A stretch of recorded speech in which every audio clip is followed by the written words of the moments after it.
As promised, let's now figure out the number of protons, neutrons, and electrons for an ion. So here I've chosen phosphide, so P3 minus, and I've kept my annotations from the last video. Make sure that you go back to that if you're not sure where those came from. So to start off with, for our number of protons and number of neutrons, that is exactly the same as what we would do for an atom, okay? Because protons and neutrons are in the nucleus of an atom, so we're not going to easily be able to lose and gain them. So for the atomic number, that tells us the number of protons, which is 15.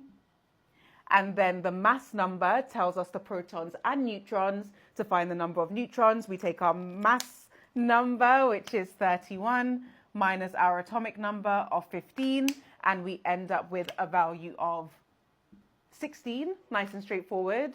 Now the electrons, that's where it gets a little bit tricky, because we know that when atoms become ions, they have either lost or gained electrons. Now, because here we have a charge of 3 minus or minus 3, that means because electrons are negative, this atom must have gained 3 electrons.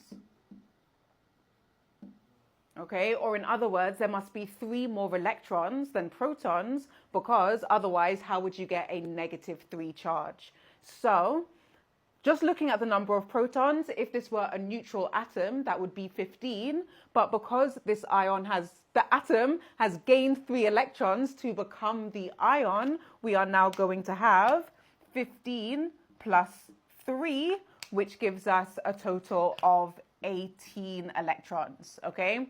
Now, it's sometimes a bit tricky to get our head around electrons because we're adding something which is making it more negative, but remember, electrons are negative. So the more there are, the more negative the charge is going to be.